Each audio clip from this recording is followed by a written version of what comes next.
It's The List and your boy with Jimmy Van and Sean Ross Sapp.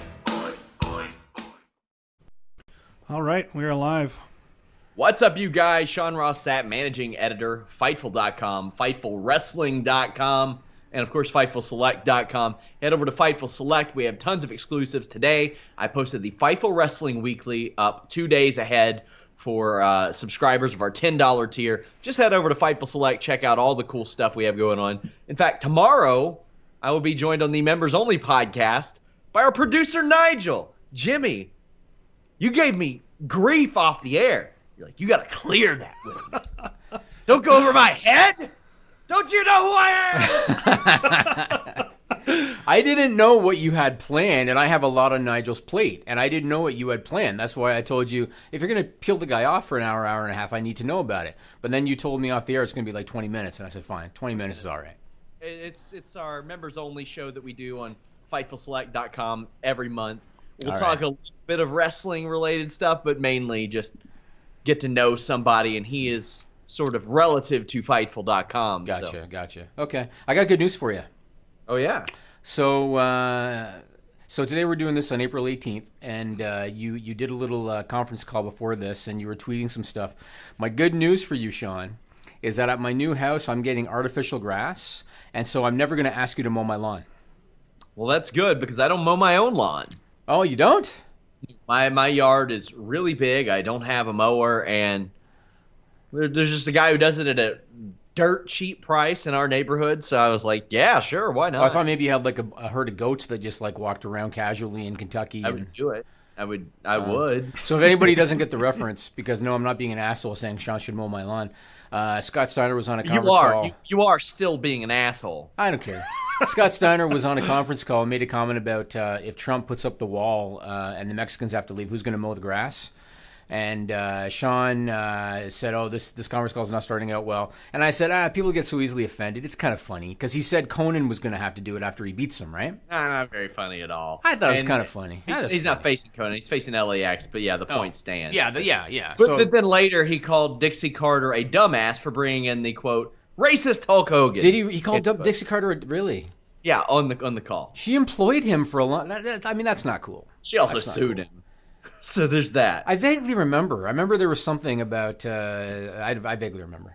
With Scott Steiner, there's so much different shit that I forget. Yeah. Well, that's why, sometimes I can make those impact calls. Sometimes I can't. But when you're told Scott Steiner's going to be on one...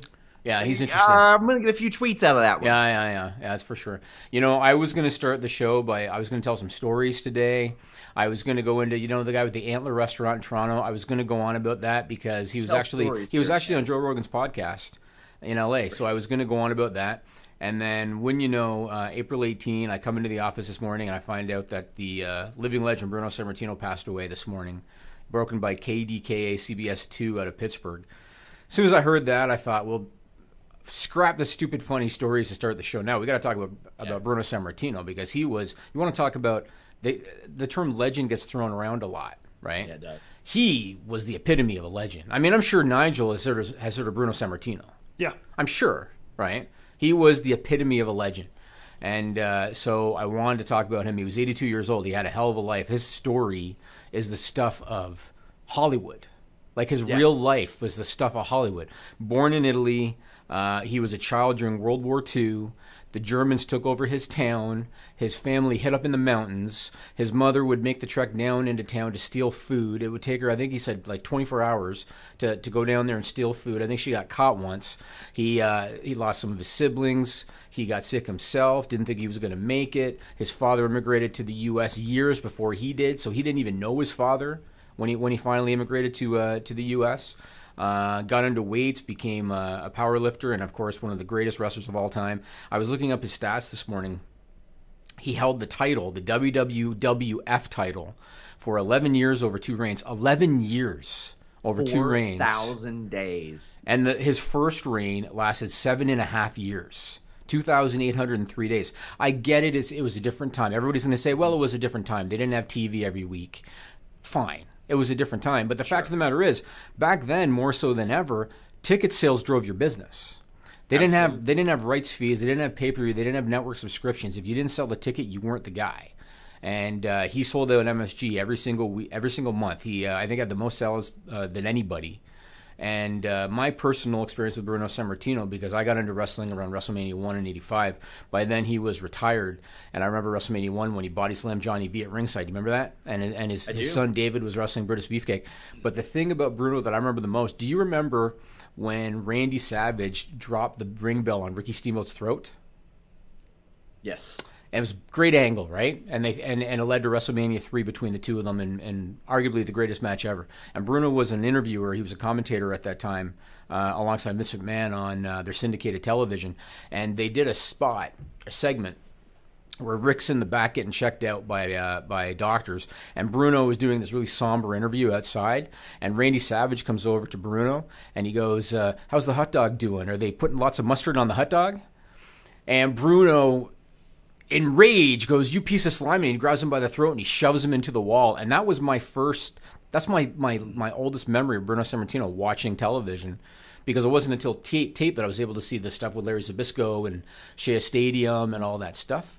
And even though he was clearly older and clearly retired, the man was still not to be taken lightly. Course. You know what I'm saying? Oh, that is a real indication that sometimes when you're going to go in life, you're going to go. Because Bruno Sammartino, I don't know of anybody in wrestling that keeps himself in better shape than Bruno Sammartino did to age 82. It's true. Sometimes when you're going to go, you just go. And growing up, there was no internet when I was growing up, and WWE didn't mention his name on TV. So I didn't really have any idea who Bruno Sammartino was until maybe the 2000s, because there was no way for me to really find out. Maybe the occasional magazine would mention him. But even by then, it's like, what's the use in mentioning Bruno Sammartino all the time in Pro Wrestling Illustrated and The Wrestler? It was all Stone Cold and The Rock. Yeah, there was no reason to do that. So I would learn about him later, and of course his legacy will be those championship reigns, because so much of his career isn't on tape. Now everything's on film and on there's footage of it.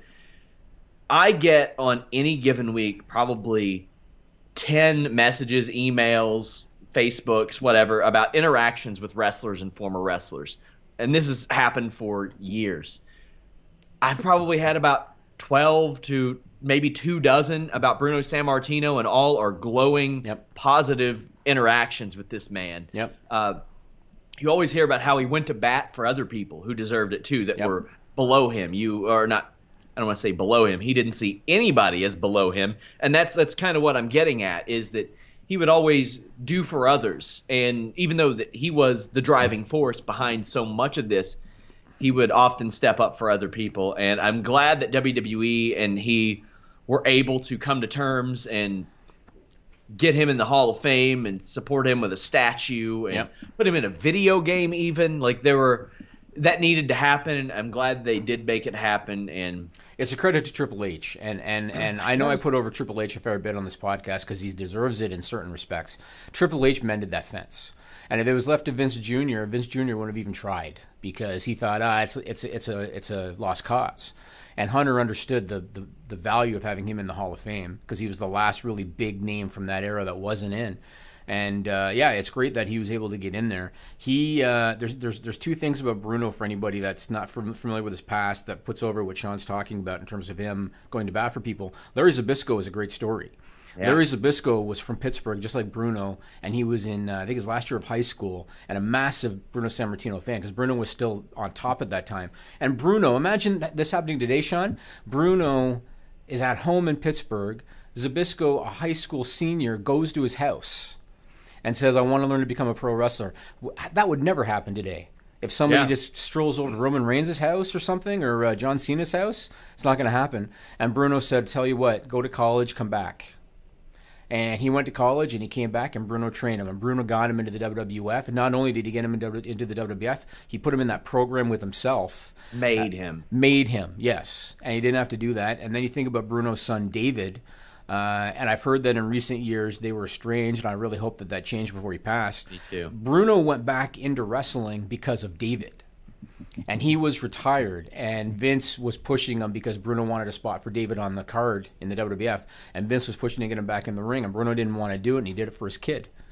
And he was. You don't hear anything but good things about Bruno. One thing about him too is, have you ever read his autobiography? I haven't. Came out in 1990, and I've read it. Bruno was so old school, and he was so protective of the business that if you read his autobiography, he actually claimed in the autobiography that he was never told the match before. He was never told the outcome of a match before a match. He claimed. Yeah, he hung on to that. He claimed he was never told the outcome of a match beforehand, which you know is not true. He also claimed he never bladed, which is also not true. But he was just protective of the business that way. And in 1990, more so than now, you wouldn't talk about that kind of stuff, right? Of course. So he was absolutely a legend. I mean, his numbers speak for themselves. I know he joked at the Hall of Fame. Guess what? I just sold out MSG again because he went in New York. But 82, and he had a hell of a life. Not much to complain about, man. No, and almost all of his work was before my time, although, as you mentioned, he did come back in, I think 86, 87, or 85 through 87 and worked some matches. And I could be wrong, but I'm pretty sure his last match in WWF was him tagging with Hulk Hogan against One Man Gang and King Kong Bundy on a house show. One Man Bang would be a hell of a name for a wrestler. Well, if they would, how they missed that on a Val Venus promo. The One Man Bang. One other thing about Bruno Sammartino, and Nigel put up this image. Some people may know this, some may not. Bruno Sammartino is the namesake for Bruno Mars, who is the famous musician now. And Bruno Mars has told the story about how his dad was a wrestling fan, and when Bruno Mars was a baby, his dad thought he looked like Bruno Sammartino and called him Bruno. Boy, that didn't work out. Well, the name stuck, though. I mean, the looking like Bruno Sammartino thing. No. He's 5'1". Yeah, he looks kind of like a troll doll, sort of. But the name stuck, and they met. The image that Nigel put up, Bruno Sammartino got to meet Bruno Mars in Pittsburgh when Bruno Mars was there on tour, and so that was great. I think that was only within the last few years that they met. But condolences to Bruno's family, but again, not much to complain about. Hell of a life, hell of a career, and quite the legacy, too. Yeah, just nothing but good things to say about a Bruno Sammartino. He stood up for what he believed in, and eventually was recognized for his achievements in the manner that he should have been. For sure. Let's move on and talk about the Superstar Shakeup. Now, I listened to some of the post-Raw podcast you guys did on Monday. I listened to a little bit of the post-SmackDown show you did on Tuesday. And I know that you guys were all over, man, Raw got the shaft. And SmackDown is the better of the two shows. Go ahead, tell me why you're wrong. No, I'm not saying you're wrong. What I am going to do, once we'll go over the lineups a little bit. What I am going to do is I'm going to explain to you my take on why things played out the way they did. That's what I'm going to tell you. Vince McMahon is in charge. That's a big part of it. Yes. That's a big part of it. And there are certain reasons why I think things happened the way they did. But what I found really funny, actually, following your Twitter on Monday, was that all SmackDown had to do was get rid of a few guys. They didn't even add anybody at this point. They got rid of a few guys, and you were already saying, oh, SmackDown's hosed Raw already. They're already the better show. Yeah. you get rid of a lot of those guys who worked the same exact style but couldn't break through into the main event. Sure as hell. So Raw got from SmackDown Jinder Mahal, the Riot Squad, which is Ruby Riott, Liv Morgan, Sarah Logan, Kevin Owens and Sami Zayn, which is probably the highlight of the whole pickup that they got. And Sami Zayn's freaking the greatest pain in the ass heel in the history of, well, not the history, but currently in the business anyway. Zack Ryder, Breezango, Natalya. That thing with Ronda, let's just not even go into it. Dolph Ziggler, Drew McIntyre debuted alongside Dolph Ziggler. I assume to be like his Diesel. That's kind of the expectation. Mojo Rawley, Baron Corbin, and boy, I could go on about how great he is for an hour. The Ascension, Mike Kanellis, Bobby Roode, and Chad Gable. So when you look at that lineup, not a lot of big star power there outside of Kevin Owens. Not much top of the card stuff there. Owens and Zayn are... they're such a versatile act. They're great. They can do comedy. They can do serious. Yep. They can do babyface or heel if they want. Yep. They can do tag. They can do singles. Yep. They can do all kinds of things. Zack Ryder's going to do exactly what he's doing. Mojo's going to do probably exactly what he's doing. Baron Corbin, we know what Vince McMahon thinks of him. He thinks he can break through. Yep. Bobby Roode, we'll see what they think of him. Drew McIntyre is the wild card, and he made me instantly more interested in Dolph Ziggler than I had been in 5 years. So that's a thumbs up right there. The Riot Squad are the most pointless stable, arguably, in WWE history. I don't know why they were together. Yeah, nothing's ever been explained. The Singh brothers, I like them on Raw because they could double up and be on 205 Live, and maybe their tag division that they have on 205 Live as well, if you wanted to go that route. Mike Kanellis, all due respect to him, glad he overcame his issues. Don't know why he was hired to begin with.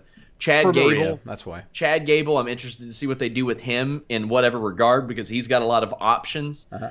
And also, I like that makes Shelton Benjamin a singles on SmackDown. Otherwise, we got Natalya, who they want to run a program with Ronda Rousey with. I think that's a safe idea. Yeah. In the ring, it's a safe idea. It's a step down for Ronda. Like, man, immediate step down for Ronda. Yeah, but if she's really going to be around as much as they claim that she will, everything was going to be a step down because you can't make her champion immediately. And it's a mistake if she's there every week. It's a mistake. Because if she is a champion immediately, I think people are going to revolt. Otherwise, you have Breezango. They'll do the same thing they did. They got to win over the Bar, but that's because the Bar is leaving. Mm-hmm. And that was it. Wasn't Natalya a heel on SmackDown? Oh, she sure was. But listen. She had a ponytail on Raw, so she is clearly a babyface. Oh, that was the difference. Yes. She still got the stupid cat ears, even though she's like 37. Yes. And all of a sudden, she's smiling, and she's Ronda's friend, so she's a good guy now. Yeah. WWE did get Authors of Pain and Ember Moon from NXT, though. Yeah. And those are big. Those are big ones. Yeah, for sure. Now, but if we're talking just Raw to SmackDown. Yeah. I was watching Raw with my wife because she watches with me a fair bit on Mondays, and little things. I always tell you about subtle little things. When Sami Zayn was going to the ring, and we know that Kevin Owens' music is kind of slow and methodical and whatever. Sami Zayn's going to the ring doing this to Kevin Owens' music, and my wife was howling. And my cousin just started watching wrestling recently and checks out our show sometimes. Yeah. And I asked him who some of his favorites were, and he pointed out Elias and Sami Zayn. He thinks Sami Zayn is the most hilarious guy. He is hilarious. He is. And Elias is, I love Elias too. Elias is awesome. Elias is great. Yeah, he is. So I moved to SmackDown from Raw. The Miz, Jeff Hardy, and how apropos was it that Jeff Hardy takes the title from Jinder Mahal on Raw and then immediately moves it back to SmackDown. Good for you, Jinder Mahal. So Jeff Hardy, Mandy Rose, and Sonya Deville. And I know you said it on the SmackDown pod. It makes sense that they split Sonya and Ronda. That kind of makes sense. Yes. Samoa Joe, which obviously is a massive one, and I'm going to go in a minute why I think this was all done.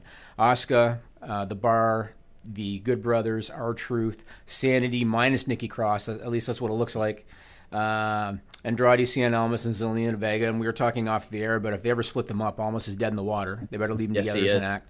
And Big Cass returned from injury, looking exactly like the old Big Cass, which is a mistake. But and I think you guys were saying on the Tuesday pod, him and Baron Corbin they're kind of on the same path. They're similar in some respects. Yeah. If Big Cass could work as well as Baron Corbin isn't like super worker or anything, but Baron Corbin has one hell of a finish that he has went out of his way to protect, and I respect that about him because he ain't doing that unless he's pinning somebody. Mm-hmm. That goes a long way because it looks really cool. If Corbin had that, or Cass had that, I think he could go far. Really, that gimmick that Baron Corbin had on Breaking Ground was great, where he likes skulls and snakes and shit, whatever the hell it was. He was like, he's an odd bird. He is an odd bird. He looked down on indie wrestlers for taking that path to get to WWE because he didn't have to. Oh, because he's ex-football player. Yeah, I thought that was really, really great. Jeff Hardy, cool. He'll be in the old RVD role. Sanity, I think they're natural to feud with New Day because they're a trio. R-Truth will. Okay, cool. Yeah, whatever. Dark matches. The Bar, I'm not big on the Bar collectively.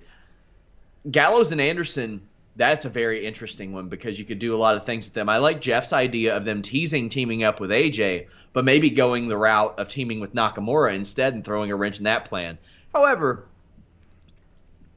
Bullet Club related stuff, I don't know how important it is to them. They were never really kicked out of the group. So they still always kind of like low-key represented Bullet Club without mentioning it until Corey Graves mentions it live on the air on Raw. Then there's that. I mean, in the past, they've shown some sort of an alliance between Finn and Nakamura. They've done that in the past. So they could very easily have them go with Shinsuke. Very easy to do.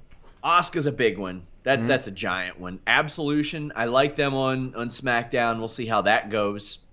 What else we got? Big Cass. I think Big Cass wrestling guys like AJ Styles and Daniel Bryan is going to be nothing but good for him. He should wrestle guys half his size. I kind of question if they're going to do with him what they're doing with Drew McIntyre, and if he's going to be the muscle for the Miz, because it makes sense, right? It's what Alex pitched. And Makes the thing sense. is, if they're using Daniel Bryan just to get over Big Cass, that's okay to an extent, but you have a special once in a generation level over guy that they have already rendered into almost just a guy in Daniel Bryan a couple weeks after his return. Samoa Joe, that's just giant. My God, like that's huge. He's going to be great on SmackDown, and he's got a proven track record of being able to work with Nakamura, AJ Styles, and Daniel Bryan in the past. Now, a few comments I want to make about this whole thing. So first and foremost, you tweeted on Monday night, you said SmackDown is just sending all their heels to Raw, I guess. It seemed like it. One of our readers, Randall at Darth Hoodie, he said they need to feed The the mole. big dog. Sorry? He's the mole. Oh, he's the mole. He said they need to feed the big dog some fresh meat, and I think he's exactly right. I think the reason that they've got Jinder and Owens and Dolph and Baron Corbin and maybe even Bobby Roode is so that when Roman wins the Universal title, he's got challengers lined up. I think that's a big reason why they did that, and guys that he's probably just going to beat. But that kind of makes sense. Now, I want to give you my take as to why all this played out the way it did, because I know everybody, I saw you guys were joking with Alex about, oh, you got to cover the shittier show, and Hawkins gets to cover the better show on Tuesday nights. So 3 points about this. First point is, I think Vince McMahon underestimates the drawing power of the talent, because he's long looked at Raw as the draw. Right? Yes. Just like when the WWF went national in the 80s, he wanted the WWF to be on the top of the marquee. He didn't want it to be the talent because he didn't want to have to rely on the talent. I think today is the same. His mentality is Raw is the draw. And it doesn't matter who's on the show. And we know that's not true, but I think that he thinks it doesn't matter who's on the show, Raw is the draw. They're going to watch it because it's an established brand. So that's the first thing. Second thing is, I think that he wants to get the ratings on SmackDown up because it'll, in theory, help him with the rights fees negotiation.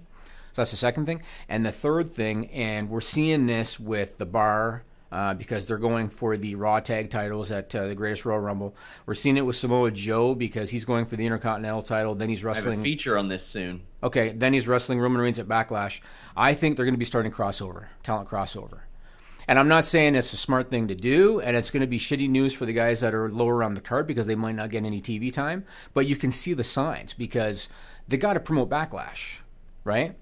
And the Bar, think about how this makes so little sense. So the Bar, they lose to Breezango on Monday night when they're supposed to be challenging for the Raw tag team titles at the Greatest Royal Rumble. Then the next night they get moved to SmackDown, but they're still challenging for the Raw tag team titles. I think they're doing this short term, and the feature is called "Tip of the Hat to WWE" for keeping me guessing, because they had WrestleMania, Superstar Shakeup, Greatest Royal Rumble, Backlash within a month of each other. Within a month. And this is, I think, a bit of a promotion for the co-branded shows. And right now they have Roman Reigns competing for the Universal Championship at Greatest Royal Rumble. He's facing Samoa Joe. Samoa Joe said that he's going to rip that Universal Championship off of Reigns, bring it to SmackDown with him. Then on the Intercontinental Championship, Rollins is defending it against Joe and Miz, who are both on SmackDown, and Finn Balor at Greatest Royal Rumble. Then he's turning around a week and a half later, defending it against Miz for his contractually mandated rematch. The Miz is on SmackDown. Who knows what other rematches will come out of Greatest Royal Rumble and Backlash if that title switches again. You have more rematches out of that then. You mentioned the Raw Tag Team title situation. And then we have the U.S. title where Jinder Mahal went to Raw, lost it to Jeff Hardy. Jeff Hardy goes to SmackDown. He's going to defend that title against Jinder at Greatest Royal Rumble, so it's Raw versus SmackDown there. Right. Then, waiting in the wings is Randy Orton, who already earned a United States title match. so it could be either SmackDown versus SmackDown or Raw versus SmackDown there. I kind of like this, at least to promote the fact that these will be co-branded shows. I would like for them to keep the brands separate after this for a while, but otherwise I think it's good creatively. I don't know if they did it on purpose or if they lucked into it. Yeah. But it is interesting that they're doing that, but I guess I just kind of question if they plan, at least for Backlash, because we don't know what's going to happen with the future pay-per-views, but at least for Backlash, I question if they're going to do the match promotion strictly with promos. Meaning that Roman will only do promos about Samoa Joe with no Samoa Joe there, and Samoa Joe will only do promos about Roman with no Roman there. I kind of question if they're going to be able to get that kind of longevity out of promos. Sure. I think they're going to be very tempted to just bring Samoa Joe to Raw and bring Roman Reigns to SmackDown, and everybody's been predicting, as soon as the dual-branded pay-per-views were announced, that, they're going to go back to doing the crossover like they did before, and I think that will probably eventually end up happening. But initially I wasn't a big brand split. I wasn't a fan of the brand split, but it's just made SmackDown so much more important because no matter what they do, if they have two shows and one brand, they always make it the B show. And of course, for the last year, SmackDown has been the B show. It has been. But for that first several months, it was a great, great program. I talked to some people within WWE, wrestlers, about the Superstar Shakeup format, and they love the Superstar Shakeup format as opposed to the draft.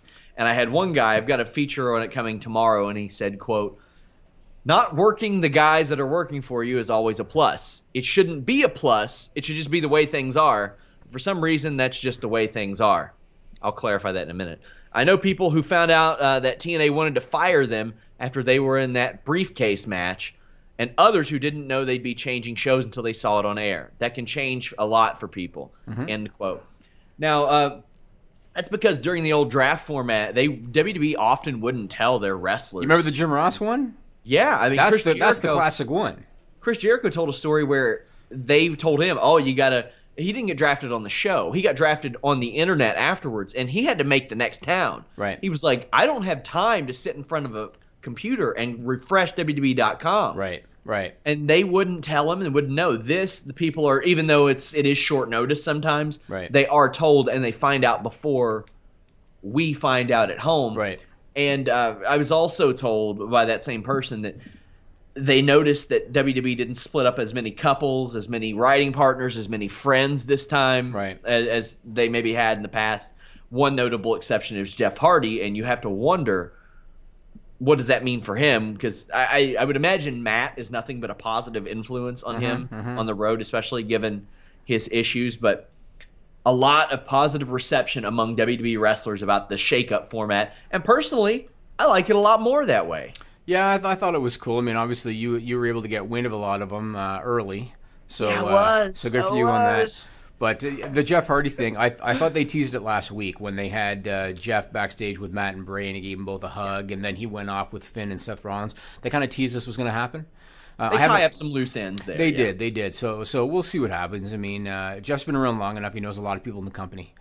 So we'll see how it goes. Couple other notes. So you were teasing prior to SmackDown taking place, because again you had some of the teasers. You were teasing that an undefeated team was going to be coming to SmackDown, and one of our listeners named Andy Q tweeted and he said Jimmy Van and Nigel were coming to SmackDown. Thought Nigel would like that.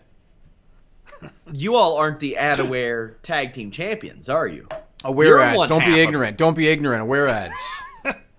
Who pays your damn bill, man? It's not Ad-Aware. What is Ad-Aware? Did I say Ad-Aware? Yeah, you did. Did I? Damn, I'm sorry. Shame on you. Shame on you. I email you every week, so I know the name of the company. Yeah. But I mean, that's one half. Do you all do the Freebird rule? Can he just defend them? No. See, I knew you were going to get too protective over that one. I knew. You're not letting that happen. Another note. By the way, guys. Go ahead, sorry. Another guy who could be seeing a shake-up soon. It's a guy by the name of Eli Drake. I have it on good authority that his contract is up next month.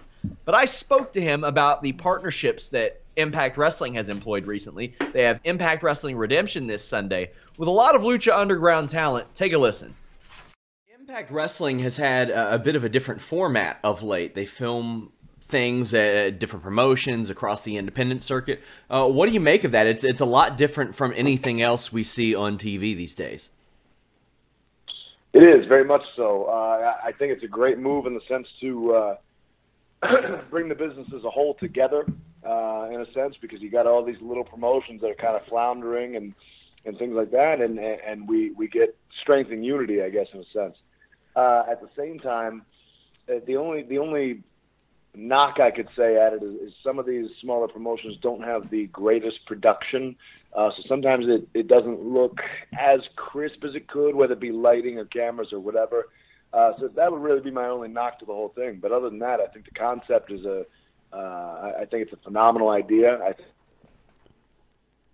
And again, helping everybody to move, helping everybody to work together. And it also gets a lot of guys and girls opportunities that they might not have had otherwise, because a lot of times you're getting these local guys at these shows who get to work with the current Impact talent, and who knows, they might end up on the radar.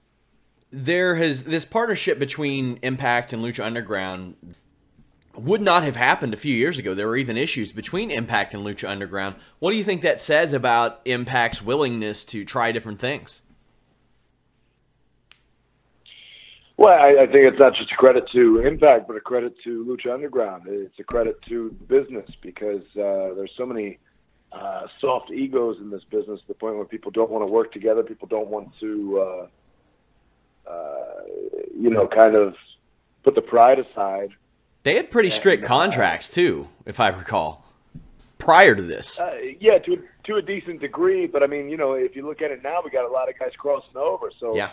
So with that whole crossover, obviously there's flexibility on both sides. So to that point, I think it's great for the talent. I think it's great for the business, and I think it's great for probably both the companies, because now you're getting cross promotion. We're back on the air. Oh, I don't care. Sean is apparently smoking stogies over there off camera. Enjoy my coffee-scented candles that are in my office. You have coffee-scented candles? Oh, yeah, I do. I've never drank coffee. I know. We've talked about it. I know. I love the smell of coffee.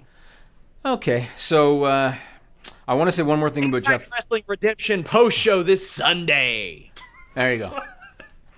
We were just talking about how All In is doing a press conference at a T-shirt shop, and Sean had asked about going, and we were going to look at flight and hotels, and now he just told me it's at a damn T-shirt shop, and I said, man, I'm so glad I didn't book it. Bury it as we're trying to get credentialed for. That's no big deal. No, but it's fucking bury it. Who cares? It's a marketing dog and pony show, whatever. So I tell it like it is, Nigel. I tell it like it is. I do. Literally what a media press conference to promote a show is. At a fucking T-shirt shop? Who makes their T-shirts? I get it, but that's not a press conference. Why is it such a surprise to you? It's not a press conference. They would want to drag people in there to sell T-shirts. Yeah, it's not a press conference. I mean, it doesn't make it less of a press conference. You know what? It's only a press conference because they press the freaking T-shirts. Anyway, I want to say one other thing about Jeff Hardy, because he won the U.S. title on Raw, and he's won just about every title now in WWE except for the Cruiserweight title, I think. Just about everything else, and obviously the brand split titles. You won the light heavyweight title at one point, so close. Did he way back in the day? He won the light heavyweight title? Okay. So one of our listeners, Devi, he posted this on Twitter. Jimmy Van, is Jeff Hardy underrated or overlooked in wrestling history? And I wanted to comment on that, and you can comment on that too. So in terms of being underrated, I'd say he's not underrated because he's always booked in a prominent position. Always. Ever since him and Matt became popular as a tag team, Jeff was always looked at as the bigger star of the two, and he's always booked in a prominent spot. That includes in Impact Wrestling.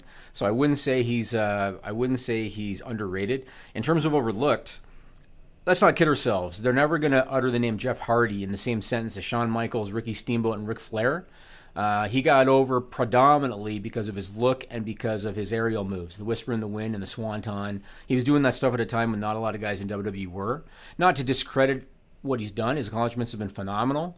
But now that he's turned 40, I think he's 41 in August, how long can he keep that style up? Because when you take away those moves, there's not a lot left to Jeff Hardy's arsenal. I think he's already not keeping that style up. He does his Whisper in the Wind and his Swanton, and that's about it. I think he is given adequate credit in that regard, in that he has been given like every championship. He's been given main event runs, and now he will be in that RVD nostalgia role, I believe. Right. He even was allowed to wrestle a main event match against Sting while impaired. So can you believe that they let that go on. It was really bad. And didn't trot anybody else out there for a main event afterwards. Yeah, it was really bad. Now, Nigel hasn't seen this, so have you ever heard of a wrestler called Sting? No, I don't think so. So Jeff Hardy had a match for Impact Wrestling. Was he the champion, Sean? I can't remember. Yes, he was. Okay. I think he was defending the title. And Sting was the challenger, and Jeff was clearly impaired, and Sting clearly recognized it. And as soon as the bell rang, Sting wrapped him up and pinned him. And Jeff was trying to kick out. Jeff was trying to kick out, but he couldn't because Sting had him wrapped up, and he just didn't, didn't have the wherewithal. Sting is a big boy. Yeah, but he also didn't have the wherewithal either. Of course. And it was an embarrassing moment for TNA, and it was the main event of a pay-per-view. Yeah. And they didn't even do anything else, and the crowd was chanting bullshit, and Sting said, "Yeah, it sure is." Yeah, it was bad.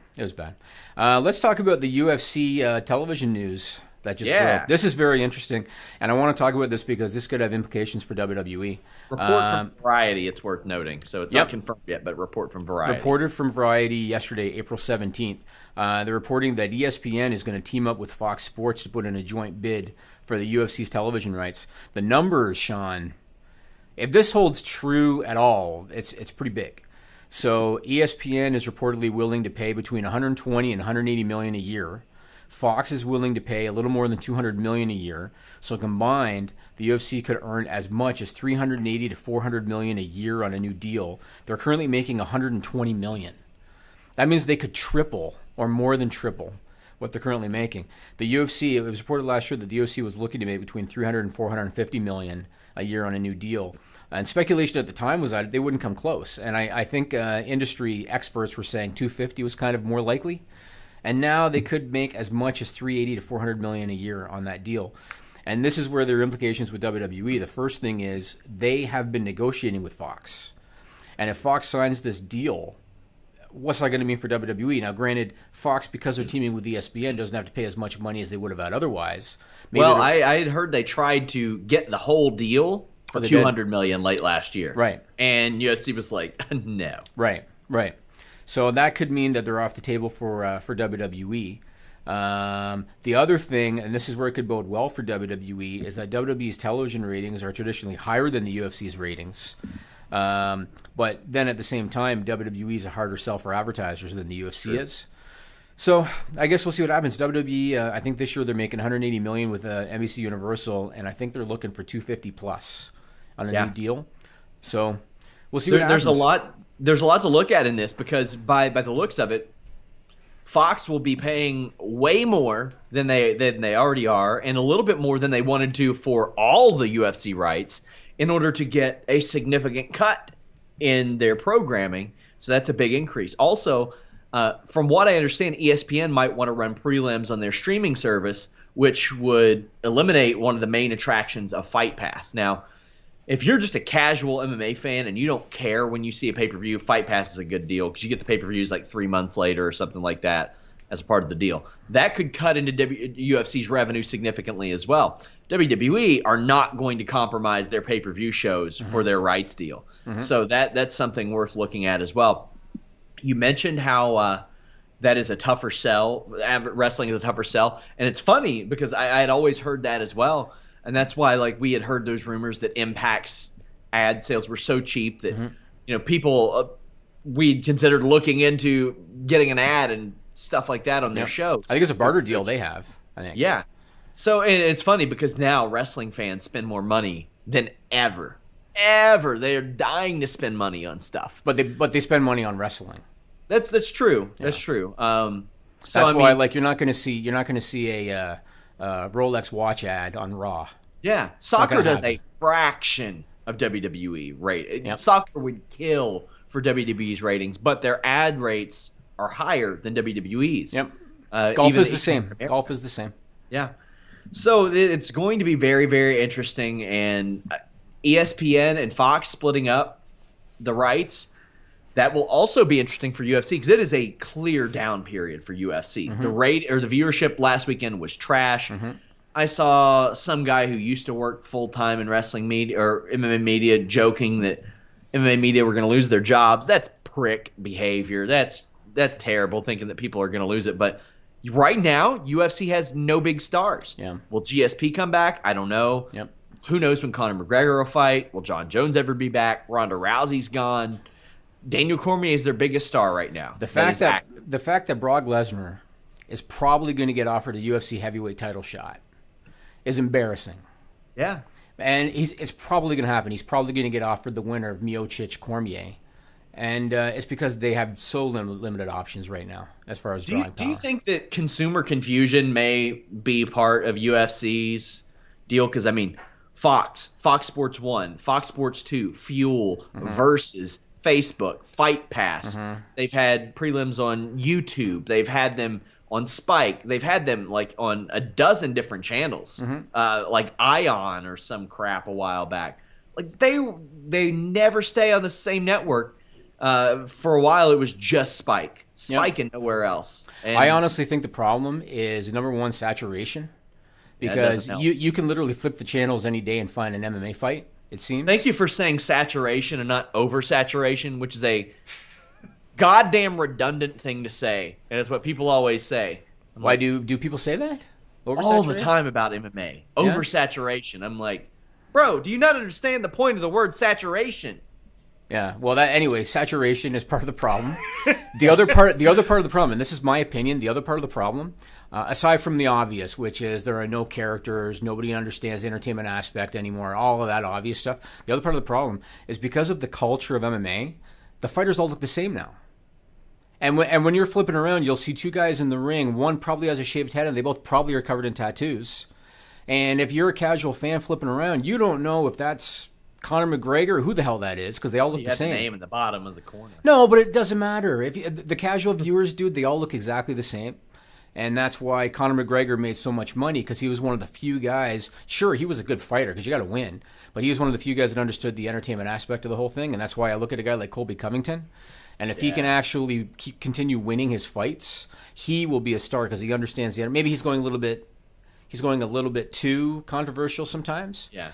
But he understands the entertainment aspect. I'd say 95% of the fighters don't get it.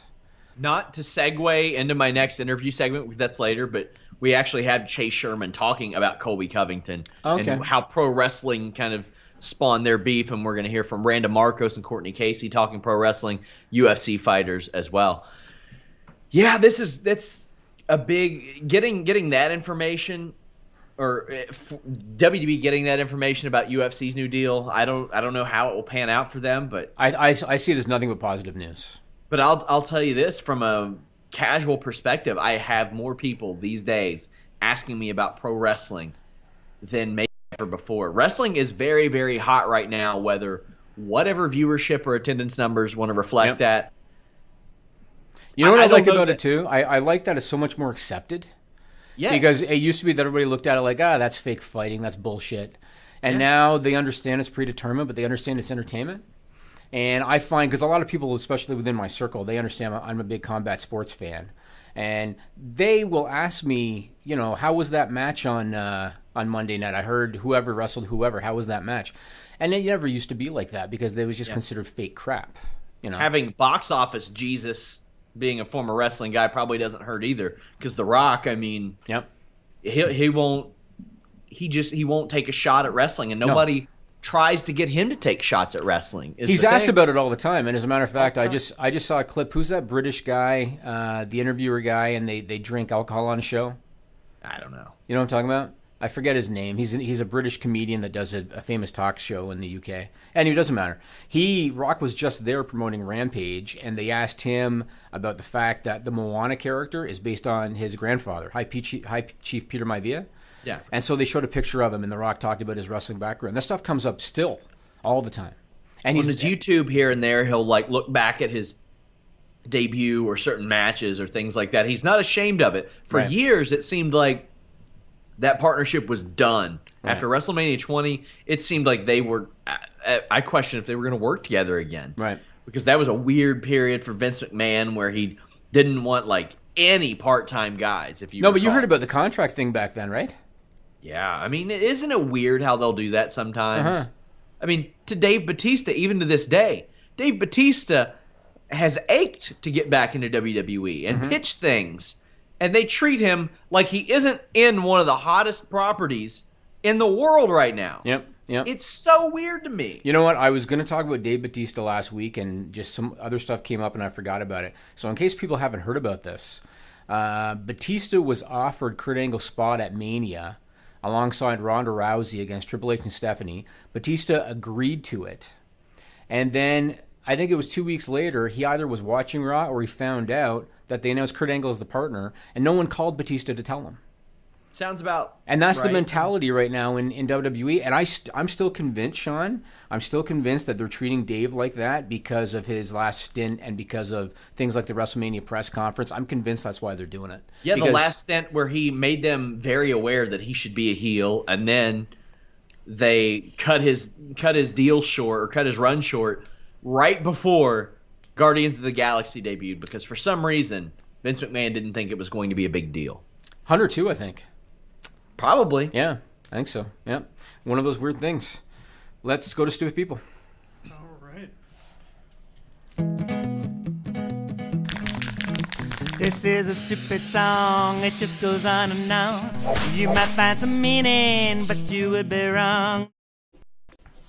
Okay, so once a month, I'd like to do a disclaimer as to why the hell we're doing a segment about stupid people news on a wrestling podcast, because new listeners might find it very confusing. Shout out to Trevor Strong for the stupid song. TrevorStrong.org for the usage of the stupid song.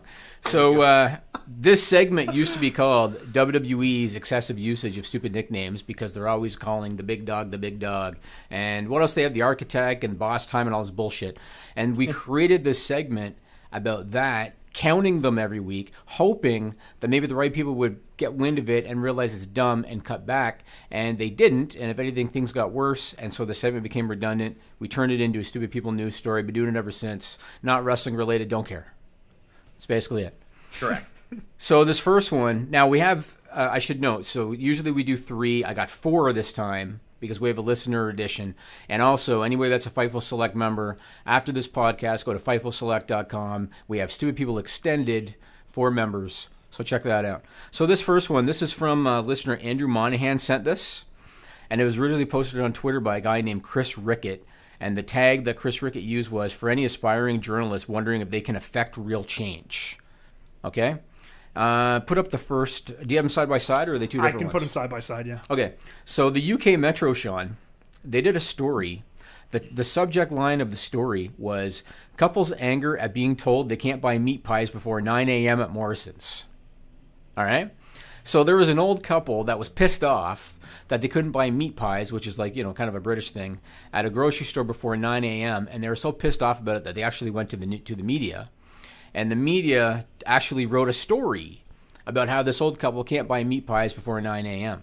Now, the reason that this Chris Rickett guy said, for any aspiring journalists wondering if they can affect real change, thanks to that story, all right, the Metro a few days later posted another story, and the subject line for that one was, victory for pie couple as Morrison's vows to sell meat pies from 7 a.m.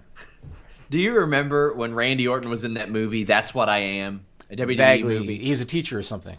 No. He was a parent, and Okay. he had like one line in the movie, and they showed it over and over again in the trailer, and it was him going, "I'll go to the papers if I have to." And that was it. That's what they did. Right. Because they wanted you to go think the that he's in the whole papers, movie. and they did. Yeah. So I thought that was interesting. So proof that journalism works. They got their meat pies before 9 a.m. Hey. Congratulations to, and I love the term. How is a meat pie constructed? So in the picture, they're holding them, and it looks like a pastry, but it's got meat in it. I mean, I'm a big fan of shepherd's pie. I love me some shepherd's pie. That's Yeah, one no, of my this is actually like a a pastry. pastry. That you can hold in your hand. You ever had like well, there's a few different ones. There's like sausage rolls. There's like, But if you look at the picture, it looks like an actual pastry. oh yeah, there's Like definitely a real those. actual pastry that they're holding. Oh, so. those look like Cornish pasties. Oh, well, there you go. You know your shit, don't you? My mom's from England. Okay. That's probably what it is. Pasties? Cornish pasties. Yeah. Okay. They're really good, actually. That's good. So this first Stupid People news story, moving on to I guess the real stuff. This was reported by CNN on April 16th, and this is interesting.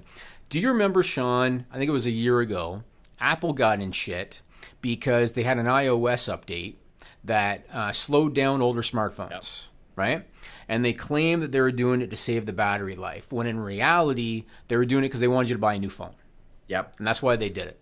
So kind of along those lines, T-Mobile. Who's your provider in the U.S.? I have Verizon. Okay. T-Mobile has agreed to pay a $40 million fine that was levied by the FCC. And you know why they got fined? Why is that? They created a fake ring.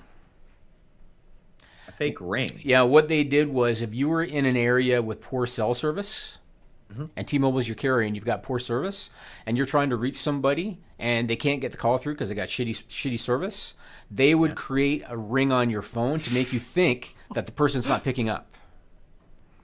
They wanted you to think the service is fine, they're not picking up the phone. And it was a fake ring. And somehow the FCC got wind of it, and they got fined $40 million. I am amazed at how that type of thing is even figured out. There had to have been somebody that was in the know, or maybe this just happened too often. Wow, it's mind-boggling that was even figured out. I think they probably had a board meeting and somebody probably said, you know what, our reception sucks. And we're dropping customers left, right, and center to our competitors. What can we do? Oh, I got an idea. That's probably what happened. So that's just oafery. Yep. This next one was reported by the UK Mirror on April 16th. Can you put up the photo of the fella holding the box, Nigel? Of course. This is a good one, Sean.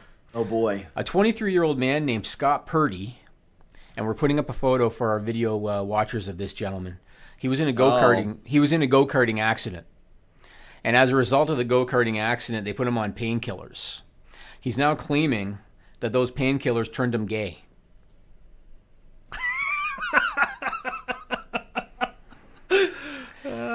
He claims that he used to be and these are his words, he used to be a hot-blooded heterosexual who enjoyed dating women, but now he only wants male attention. These are his words. And he said that for a while he was off the medication and his desire for men disappeared, but then when he had to go back on it because he still had pain from the accident, the desire for men returned. And he said now he is officially gay and happy about it. Well, I like to avoid getting political on podcasts, but Nigel will probably accept and appreciate this. And I don't think it's that controversial. If this would have happened 18 years ago, this would have been in a Mike Pence speech, Nigel. Oh, for as sure. As evidence. There would have been some sort of gay pill conversion camp set up, and yes. Yeah. Yep. Oh, man. Yep. Does he have his first sit-down interview yet? Does he have, is there video of him out there, So the picture that I posted... Is he sad about it? No, he's happy about it. Oh, okay. He's glad. Yeah. Good for him. Yeah. And anybody that's listening on iTunes and you don't have the video, we posted a picture where he's actually holding proudly the box of painkillers. Yeah. Well, by the looks of it, he probably struck out a few times with female. So he broke up with his girlfriend, didn't he? After this whole thing, that's what he claims. Oh, well. Yeah, I bet he did. There were photos in the article. One of those robots, there the dolls. What are they? Yeah. I don't know. That's what he claimed. That's probably what he has. This last one, Sean. This is for the Sean Ross Sapp file. God damn right it is. And this one has a variety of multimedia, Sean. This one, and it was reported by originally the New York Post. And later by the local.se, which is a Swedish news publication. So there was a Swedish street artist named Carolina Falkholt. And this person apparently enjoys painting enormous penis murals without permission. All right? And she made the New York Post first because last year she drew a mural in New York City that drew a lot of complaints. Can you post that photo first, Nigel? Sure. So she did this mural in New York City, apparently without permission, got a lot of complaints. There's a phenomenal photo that I'm going to have to keep. Wow. Yeah. There's a phenomenal photo that I'm going to have to keep as part of some kind of an all-star photo gallery because it's really good. Amazing. This is a view from a gentleman that lived in that area. This is the view from his apartment when he looks out his window. Put that one up. Put that one up, Nigel. So this gentleman in New York, when he looks out his window, that was the view that he had after this mural was put up. You able to see it? Just girthy. Basically, for any of our audio people, basically all he can see is a dick out his window. That was it. So eventually it came down. There were complaints and it came down. So now this woman, Carolina Falkholt, she decided to put up a new one in Stockholm because she's from Sweden. So she put up a new one in Stockholm. Put that up, Nigel. And apparently she once again did it without permission, and she's again drawing complaints. It was most recently vandalized. Somebody actually put up, what were the signs? Put up that one, Nigel, the vandalized version. Blue one. Yeah, and there were signs. What do the signs say, Nigel? Because I can't see the photo. Keep your penis inside. Keep your penis inside. Keep your penis. Keep your penis inside. Yeah. What's the thing underneath it? What does that say? I think that says something not in English. I think that's in... Maybe the maybe Swedish. Well, you will be incredibly unsurprised to find this out about me, Jimmy. You have drawn penis murals too. I happen to know a penis painter. My friend Wai Hoon, she came to my wedding.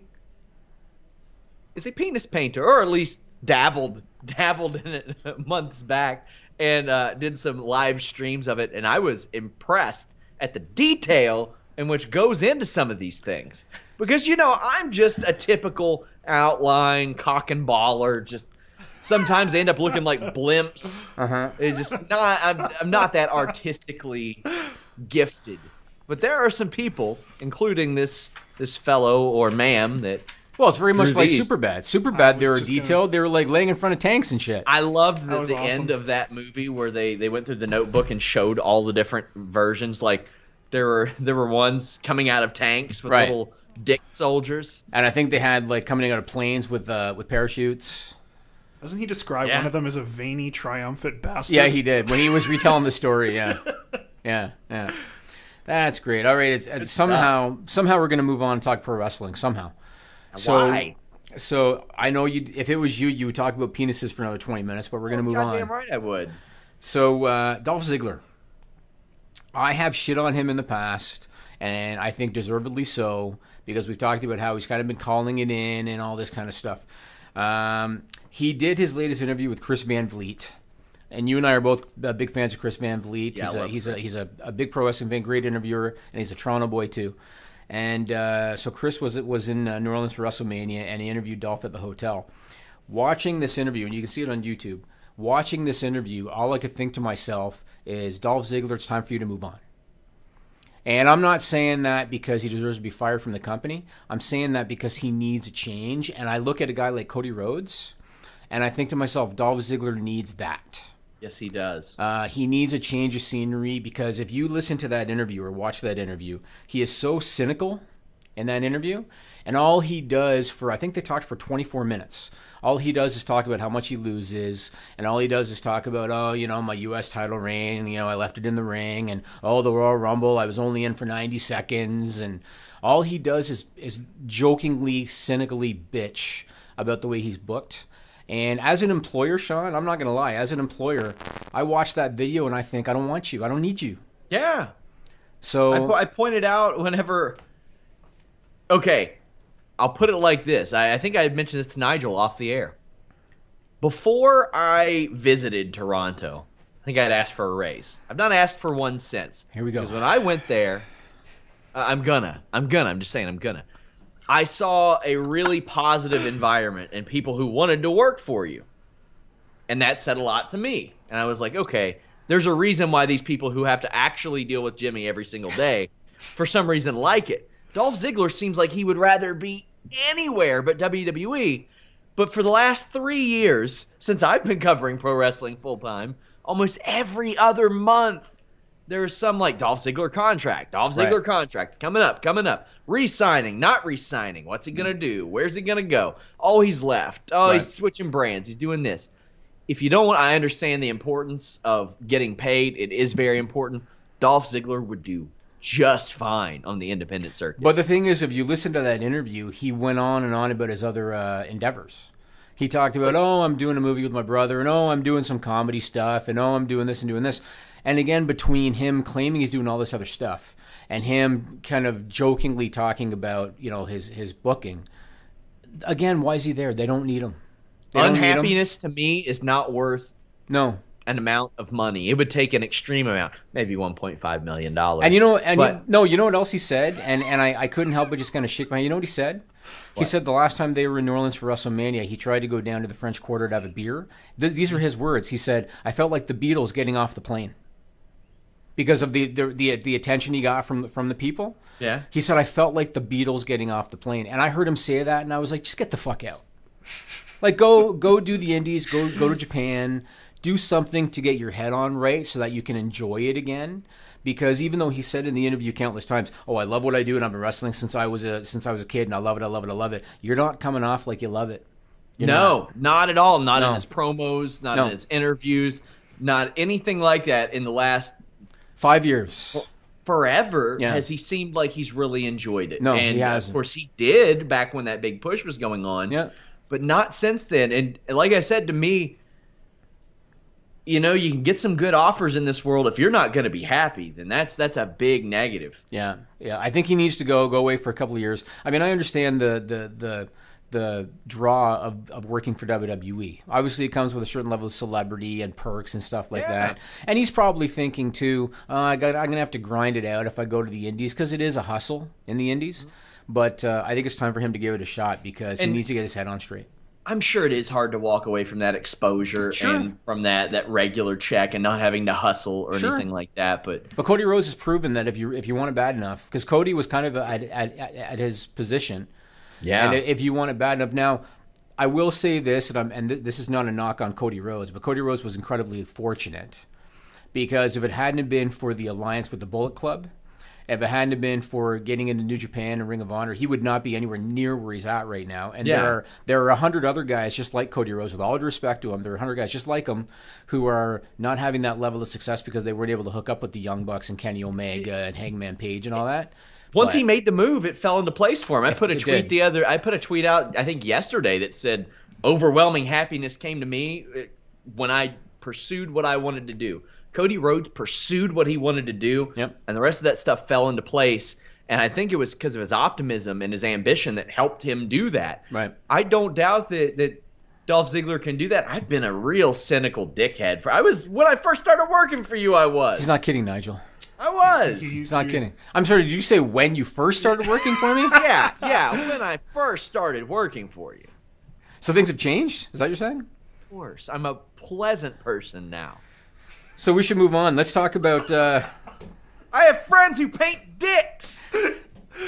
Maybe that's where the cynicism comes from. Oh, no, that's where the overwhelming happiness comes from. That's what I should have said. Now. That's what I should have said. So Rusev is back on in the Undertaker match at the Greatest Royal Rumble. So first he was in, then they put Jericho in instead, and it was thought they did it because Rusev made a couple of comments. I think he said, "Bury me softly, brother," on Twitter, and I think he was interviewed by TMZ, and he made a comment about Undertaker, whatever. So they put Jericho in instead. Jericho was doing interviews talking about wrestling the Undertaker.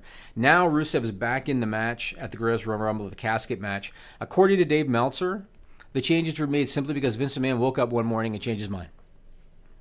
Yeah, he's not being fired. He's not in trouble. There's nothing like that. But he changed his mind twice. Yeah, I've reached out to the company. I've reached out to the weird inquiries address that Rusev had on his Instagram briefly. No response there, but did hear back from WWE. He's not being fired. He's not been fired. He's not in trouble, anything like that. Isn't it concerning, Sean? Let me ask you, isn't it concerning when you are a public company and you are about to sign the biggest television rights fees contract in your history, probably for close to double what they're getting now, and the decision maker is a geriatric that wakes up and changes his mind? Is that not concerning? It's very concerning. That's freaking concerning, man. It's very concerning. Also, do you think it's a coincidence how often Lana and Rusev are on TMZ? I mean, they live in L.A. Nashville. Clearly, they live in Nashville. Oh, do they live in Nashville? They are big Predators fans. That's even more coincidental. Because they seem to know every time Lana leaves her house. Oh, I've never noticed. Lana goes to Whole Foods. And do they really? I had no idea. Oh, really? All the time.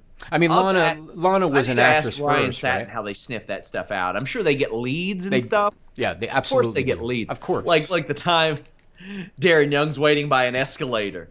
Oh, hey, Darren Young, random question. Do you think a gay wrestler would ever fit in WWE? He's like, well, yeah, because I'm gay. Well, okay, yeah, I'm sure they just caught Darren Young there and asked him that one question. Right. It's all, I mean, we've talked about this in the past. This is how the Kardashians make most of their money. Yeah. Is by calling the paparazzi to say, we're coming in on this LAX flight at LAX at 3 p.m. That's how they do it, man. Jimmy, let me ask you a question. Do you think a podcast host could ever wear a dark blue polo on the Listen You Boy? Do you think that would ever work out? A dark blue polo. Yeah. This isn't really dark blue. It's kind of, well, I guess it kind of sort of is dark blue. Breaking news, Fightful.com. You can get more goodies like this at FightfulSelect.com. That was your segue to the plug? That was it? Of course, I give That's them the hot best news you could like come this up all with? the time. Hot news, nonstop. Is that a shot at the Sports Illustrated guy? Is that what that was? No. No? That was bad, though. That was bad. That makes me... Okay, so I don't like to tear people down and stuff, but that was real No, we bad. can mention it. So the guy from Sports Illustrated... He's been putting out bad news for 6 months. I know. The guy from Sports Illustrated, and I'm paraphrasing, but the guy from Sports Illustrated said, breaking news, the Greatest Royal Rumble is going to be a Royal Rumble. That's basically what he tweeted. They're going to be separate entrances. Yeah. And I go, huh? And he'd put on there, well, I thought they would start off with 20 and then do 30 entrances. That'd be so stupid. It doesn't make any sense. Why would you assume that? Yeah, it doesn't make any sense. It's dumb. It's dumb. Okay, so let's move on. So Greatest Royal Rumble, it's continuing to take shape. So we talked about how the Bar is going to wrestle Matt Hardy and Bray Wyatt for the Raw titles. The Bar is now on SmackDown. So I guess we'll see what happens with that. Shinsuke Nakamura, or as you called them, Shinsuke Kakamura. Cock Nakamura. Okay, Kakamura sounds better. No, Cock Nakamura, because he's cock-knocking everybody. No, because then knock would come before cock. Because you're knocking the cock, Sean. Kakamura sounds better. But have you ever seen Jay and Silent Bob Strike Back? Been way too long. I don't remember. Cock knocker on there. Oh, I did that. I didn't know. I didn't know that reference. Yeah. Nigel's nodding. The Star Wars guy. Huh? His best role ever. Okay. So anyway, Nakamura is getting a rematch with AJ Styles at the Greatest Royal Rumble. And we mentioned that Rusev is going to be taking on The Undertaker. I think it was Big E that said, this is like another WrestleMania. They feel like it's WrestleMania. Yes. How much money are they getting? They're a public company. They have to reveal this stuff. It's got to be an insane amount, right? I want to know how much. Do you want to take bets? Well, I mean, not for any financial amount, because I guess, in a sense, you're my Saudi Arabia, because you pay me. But... So, I'm not going to turn around and give it right back to you. But are we going to guess over the 10 years or per year? No, for this show. For this show. Lot, man. They're flying 50 wrestlers there that we know of. Yeah. Great Khali's being advertised for the thing now. Is he? Yeah, that's what I heard. He was on some advertising there for it. I didn't hear about that. Is Rey Mysterio confirmed? No, not yet. It's just a rumor still. So I'm gonna take a shot. So it's 60,000 people, right? Mm-hmm. I haven't heard anything about ticket sales or anything, but it's 60,000 people. I'm assuming they're going to broadcast it locally as well. I'm assuming because there must be more in it for the Saudi government than just having it in the arena or the stadium. Like you said, flying people in. When they do live television, it's more expensive with satellite and stuff like that. Yeah. Undertaker's coming in for it. I bet you Taker's getting at least $250,000 just for that match. Oh yeah. So I'm gonna say 15 million. 15 million. Yeah. I'm just trying to think of what live gates are for the Royal Rumble, generally. Yeah, but do you know anything about ticket sales? Because I don't know how it relates usually in that market versus the U.S. No. Yeah, that's gonna. It's a rich country. Could they be selling them for $200-300 a pop? I have no idea. I'm gonna inquire about that. Oh man, it's so tough because it's got to be a ton of money. It's got to be. That this is a major investment from I think the Crown Prince or whatever it is in Saudi Arabia to try to get more sports in Saudi Arabia. So I say 8 figures. I'm going to say 15. Yeah, I would say 8 figures. Yeah. Well, hopefully it comes out because they are public, so it's got to come out at some point in some way, right? So yes, Pat Fannin says that Khali and Mysterio are both on an image on WWE Network. Really? Well, for the Greatest Royal Rumble, really? Jericho was also on an image on WWE.com saying that he was going to have a casket match with The Undertaker, so we'll wait and see. They really... Again, when you have... What is Vince now, 72? How old is Vince now? I think so. 72. And this is the guy that's leading the creative direction of this massive conglomerate entertainment company. Seems like he's been between 70 and 72 forever. Yeah, maybe he's older. He could be older. I mean, he's 72. He'll be 72. 73 this August. All right, His okay. birthday's like a week before mine. All right. Let's move on and talk about Randy Orton. Did you hear about this one? So Randy Orton, this was reported by TMZ. Randy Orton's tattoo artist, a woman by the name of Catherine Alexander, is suing WWE and 2K Games for using the tattoo designs, which she owns the copyright to, without her permission. And she says that she first brought it up to them in 2009, and they offered her $450 for the rights in 2009, and she turned it down. Nigel, put up this photo. This is a shot from the game, and as you can see, this is from 2K18. You can see how realistic that is. And you can see that they very clearly are using Randy Orton's tattoos. I mean, it's obvious. They scan him, yeah. Yeah, they scan him. Now, there is precedence here, and you might have heard about this one, Sean, and you might have heard about this one, Nigel. Back in 2011, a tattoo artist named S. Victor Whitmill filed a copyright infringement lawsuit against Warner Brothers because the Hangover 2 had Mike Tyson's face tattoo on Ed, what's his name? Ed Helms. Ed Helms. Yeah. And he claimed that he owned the copyright because he was the one that created the design for Mike Tyson. He filed suit against Warner Brothers, and it actually got to the point when the movie was about to come out where Warner Brothers thought that they were going to have to digitally remove the tattoo because they thought that they weren't even going to be able to get it through. They ended up settling at a court, and so they were able to keep it going in the movie. I think the same thing's probably going to happen here. I think that's probably going to be settled out of court. But here's my question for you, Sean. I talked about the culture in MMA today where tattoos are prevalent. It's pretty prevalent in pro wrestling and in WWE as well. We have WWE games coming out every year. We have UFC games coming out every couple of years. Could this become a trend where tattoo artists copyright their work, and then when the fighter or the wrestler is in the game, they're hitting up the company with a lawsuit looking to get money for that copyright? Well, I know that they pulled like a lot of CM Punk's tattoos out because For that reason. Because those were very blatantly copyrighted and stuff like that. But there was a case dismissed, I think, 3 weeks ago over a tattoo artist who sued 2K Sports over LeBron James's tattoos. Really? Just thrown away. And I think the judge said it was impossible to apply that to this type of video game. And I don't think it'll go anywhere. But how is it different than the movie? Except for the movie, I mean, well, games the today movies, make a shitload of money, so it's you know. games do. Yeah, so it's not like you can say, well, it's a blockbuster movie versus a game. Games make a lot of money. So I'm curious what the difference is. It's going to be a tough one. And, I mean, to me, I think the person who pays for the goddamn tattoo should have the rights. And, see, I guess this is where I'm out of the no, Nigel. I don't have any tattoos. I'm out of the no. I thought the person getting the tattoo came up with the concept for the tattoo. I didn't realize that the tattoo artist is coming up with the designs and copywriting them. That was all kind of new to me. Here's where it might be different. I'm just going out on a limb here. With the Randy Orton thing and the thing that Sean just mentioned with LeBron James, those are cases where the tattoo is actually on the person. In the case with Ed Helms, it was Mike Tyson's tattoo on Ed Helms. Think that makes a difference? That he actually, maybe because it's not actually on the person. Maybe. That's one small hair to split, but maybe that makes a difference. Well, listen, I know a lot of really respectable penis artists out there who have copyright protected work, and I will support them.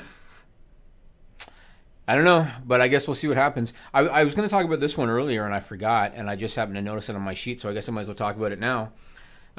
One of your favorites is launching a new weekly podcast, and where is he? Buddy back here, Mr. James Ellsworth. How does he call that the duh cast instead of the hog cast? Are they really calling it that? Yeah, It's called the Duh Cast? Come on, Dennis. Come on, James. Call it the hog cast. They're calling it the Duh Cast? Yeah. Why? I mean, because he said duh a lot on WWE TV. But that's stupid. Nobody knows that. That's not a catchphrase. I mean, it was his deal. I don't know. Anything else to add to this? No. Well, I want to ask your thoughts on it because apparently the co-host has been trying to work with us. You were telling me he wants to work with us? God, put it out there on the air. No, yeah, who cares? Whatever. About some partnership-related stuff and inquired. Sean hates it when I talk about stuff on the air, and I don't care, Nigel. Fucking prep I don't care. On the site that I run. No, I like to do this on purpose. I like to throw it at you, man. I like to throw it at you. How he could help us and asked what we're looking for on our podcast network before. Is Ellsworth familiar with the fact that I have a... He has to be. Yeah, I mean, I tweeted it to him. How is he not? I tweeted it to him. There have been too many coincidences over the last 18 months, 16 months. Yeah. For me to think, because there's just no way that he's not. Know. Yeah.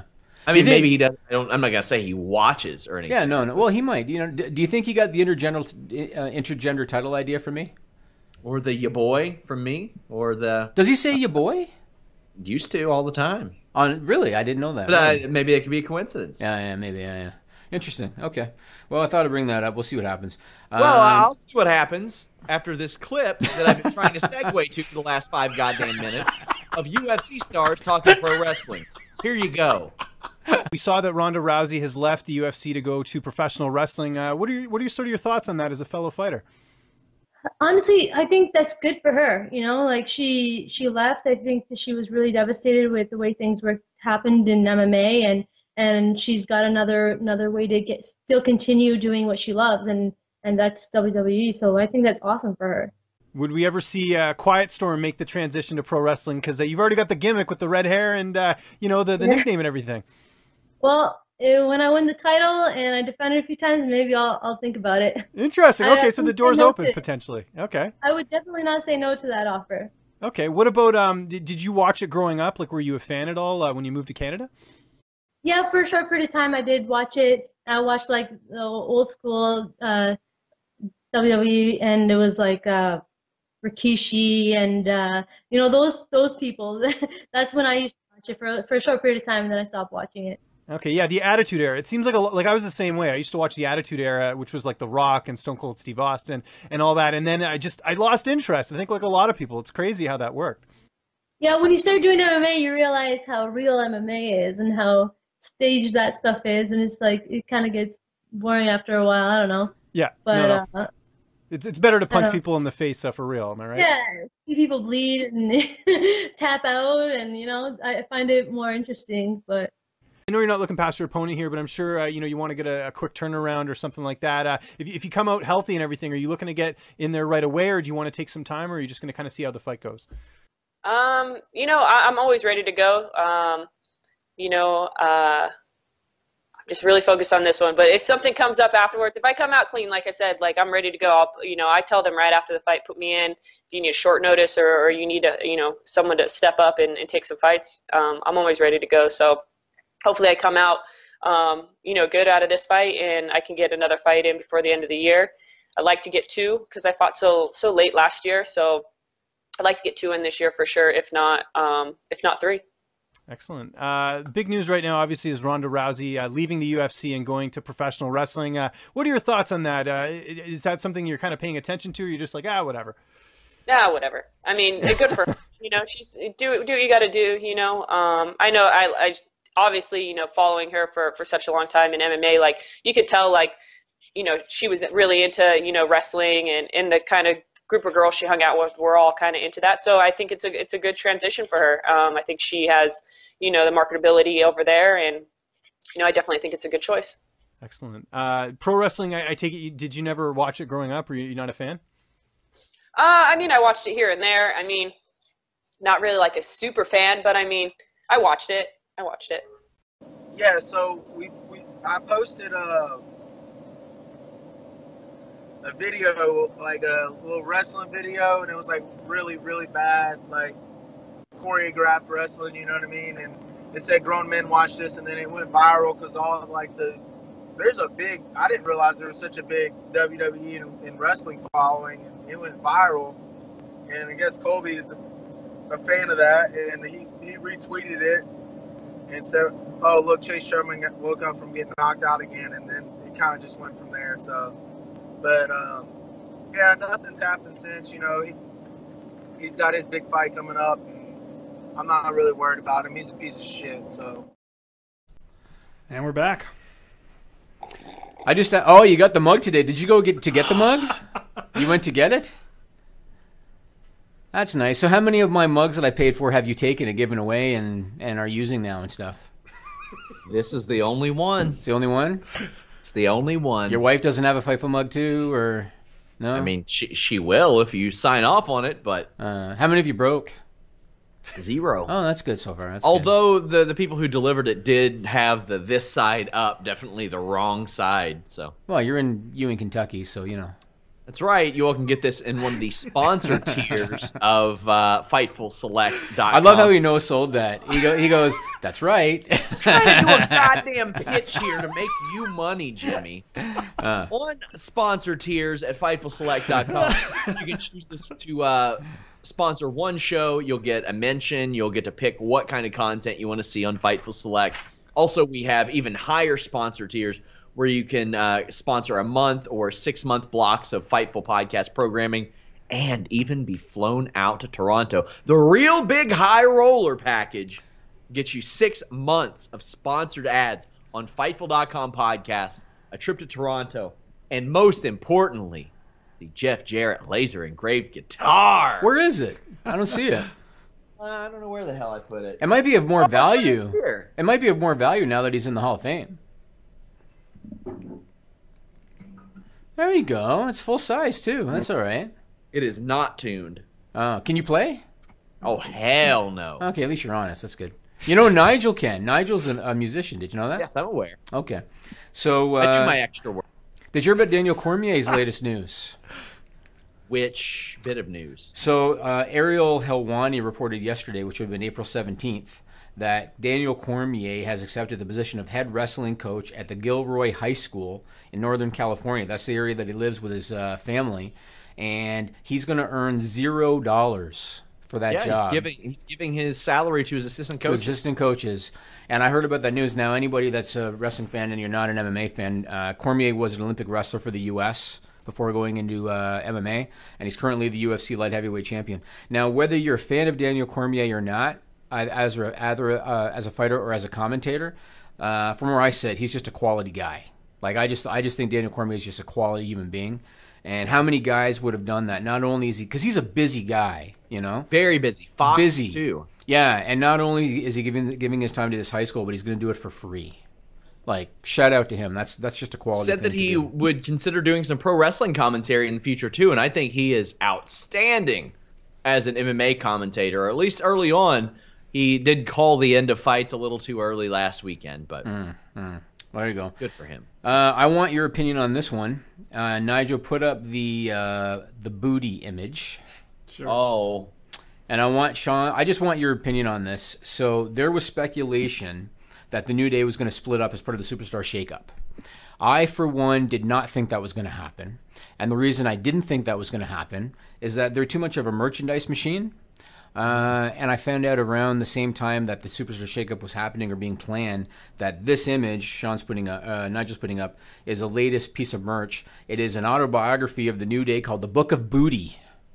So what I wonder, is it like an autobiography of their friendship or them individually? How does that work? So I looked at the back cover, because initially when I was reading some of the stuff about it, it looked like it was one of those kind of inspirational, positive bullshit books, which I'm sure it is to a degree. But the back cover said there was verbiage about how there were 3 guys not really going anywhere professionally, individually, who came together and enjoyed success. So I think it's about their wrestling career coming together, but then I also think there's a bunch of bullshit in there. So probably is, but by and large, WWE autobiographies have been very good. Daniel Bryan's was incredible. Yes. Chris Jericho's, most of his books were good. Mick Foley's books were good. Yep. I think one of the only ones I didn't enjoy was Edge's, because it was so early in his career. It was just kind of weird. I had trouble with Dusty Rhodes. I actually I stopped reading Dusty Rhodes' book about halfway through. Never went back to it. Really? It was too I'm the greatest of everything. Yeah. Like, with all due respect to him, it was too much of I'm the greatest of everything, and anything that went bad wasn't his fault. Yeah. And so halfway through, I just kind of lost interest. Yeah. Okay, this is an interesting one. I want your take on this one. Shane Douglas has a podcast called the Triple Threat Podcast. Yeah, we run stories from it all the time. Okay. Well, I actually got this from a Fightful story about the podcast. Oh, there we go. So, on his podcast after Mania, he suggested that Vince Russo should be vindicated for the David Arquette booking decision in WCW due to the Nicholas booking at WrestleMania. Your thoughts? One bad decision does not excuse another one. Okay, that's your opinion? Yes. Okay. That should not vindicate someone else's bad decision just because WWE made one of their own.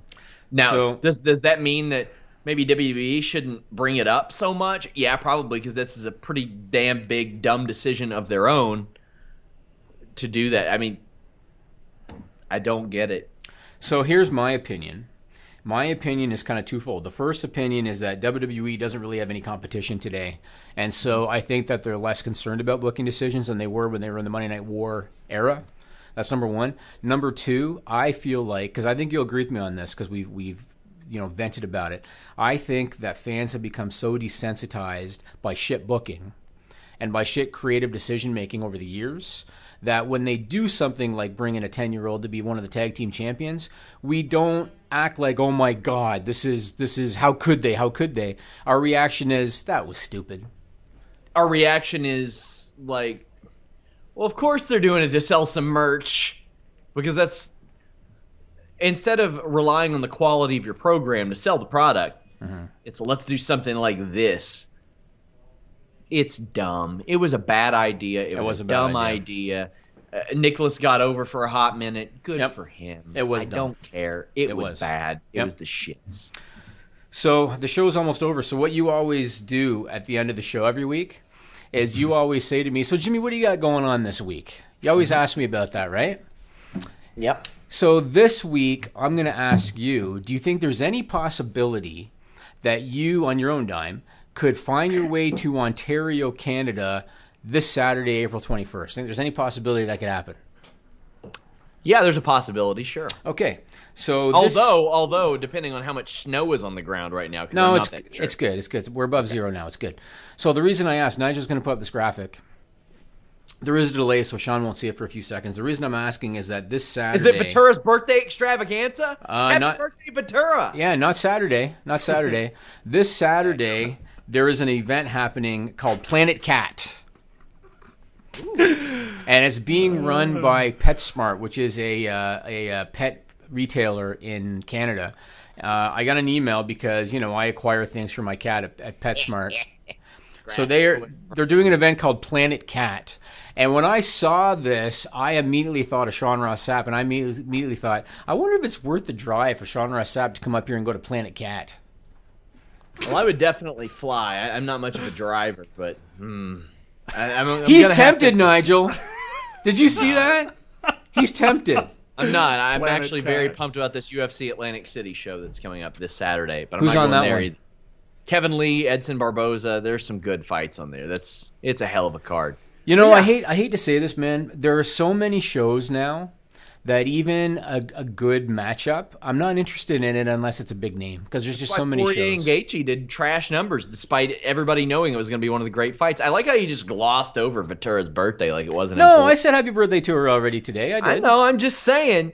Previously on this podcast, she has been concerned about how I talk to you. Yes, she is. Here I am trying to give her some shine, and you're just, who cares about Vetera? She did. She said, I can't believe you let Sean talk to you like that because you would never tolerate that. She did say that. Who maybe taught me the biggest part of that lesson about loyalty on that evening, because she was real concerned that she had upset, I think you or Greg won. Yes, and she's still very loyal to me, very dedicated employee. So, but I made sure to let her know. Sean knows only during the podcast can he talk like that. Off the podcast, I'm going to take care of business.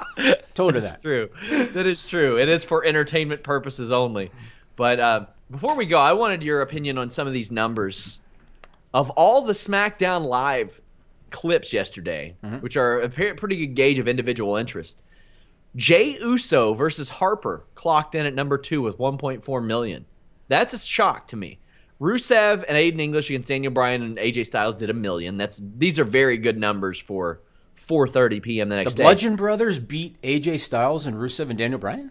Yeah, and Jeff Hardy got the most, 2.4 million. Jeff Hardy is going to crack 1 million with his Jeff Hardy or his Shelton Benjamin match as well. Asuka's going to crack 1 million. That's looking real good. Jeff Hardy doesn't surprise me. Yeah, Ronda Rousey on Raw, 4.6 million. Wow. Then we have the main event, 1.8 million. Ziggler and McIntyre, 1.2. That's a really, really strong number for something like that. Jinder Mahal, 1.3 million. And then his match against Jeff Hardy, $2.5 million. So it seems like a bit of a collaboration there. All the India traffic, they made about $1.25 on that. Yeah, maybe. So let me ask you this, Sean. That the Superstar Shakeup, at least from an interest perspective, seems to have succeeded. Let me ask you this. So, you know how when Braun Strowman was being built and he was this indestructible monster and all that, and he got over and it's all fine and good. Do you think, because I look at the Bludgeon Brothers and all I see is the Wyatt family guys that they repackaged. That's what I see. And they're carrying around Thor hammers, which is dumb. That's what I see. Fair. Do you think that a lot of fans are actually looking at this as the Braun Strowman of tag teams that are like just cutting through everybody like a knife through butter? And do you think they're actually getting over? It's tough to say because people are familiar with them. But the thing is, as a tag team, they've always been booked pretty well, at least as a team. It's just what I've always said. Those three guys, those two and Bray, could never stay healthy at the same time. Mm-hmm. I think their familiarity is part of the reason why they're getting over and maybe excusing this weird hammer gimmick because people just know who they are now, and they know they are a couple of badass guys. Yeah, I guess. I didn't expect that, though. $1.4 million for a match that lasted about a minute. So hopefully it's not the Usos that are getting it, that are getting that traffic. I wish I had... Nigel should always have the locked down audio queued up. The same time he has that, he'll have the bullshit audio too. I gotta bring that a mini should be keyboard in. Yeah, just like one of those soundboards. That's what we need. Yeah, guys, Fightful.com this weekend, Saturday night, UFC Atlantic City. I'm coming at you all with a post show. Then on Sunday, myself and Adam Martin of WrestleView.com are doing a simulcast post show of Impact Redemption, and of course next week. I think it's Friday afternoon. I am doing a Greatest Royal Rumble post show. I am strangely excited about that. That's going to be a good show. I have a ton of columns up at Fightful.com this week. I have 1,000 words on Raw and SmackDown's individual hauls in the Superstar Shakeup. I have that exclusive on the backstage reaction to the Superstar Shakeup. I have the Fightful Wrestling Weekly, which will have a bit of a mix of all that news and some other stuff on Friday. Pro Wrestling Unlimited does a great video for us on that every week. And then on Sunday, I think it is, I have a feature coming on WWE keeping us guessing about some of these matches that are coming up. Lots of cool stuff. It's been a wild few weeks. WWE has capitalized off that interest rather well. And Jimmy, don't forget, go to Fightful Select after this for Stupid People Extended. Yeah. And I got some more good ones, Sean. Got some more good ones. I'm going to try to do a post show from this cat party on Saturday. I don't know how it'll work out. Planet Cat? Yeah? Yeah, there we go. Planet Cat. Okay. And tomorrow, at some point, members only podcast with Nigel. That'll be an interesting one. I might have to check that one out. It will be. What else you got going on this week? Let's wrap this up. Well, we had ice storm here in Toronto, and I had water damage at two houses, my current house and my new house. So I am going to be going to my new house once again to check out the extent of the damage. So this weather sucks. We were talking off the air about Mania next year. They're going to be doing New York. Yeah. Oof. That's going to be cold. Yeah. They're definitely rolling the dice. It was snowing Saturday here in Kentucky. Mm-hmm. It is 72 today. Mm-hmm. New York is, I am sure, even worse. Mm-hmm. Yeah, they're going to be rolling the dice, for sure. I would agree. Guys, thank you all so much. Until next time, like, subscribe, thumbs up. We're out.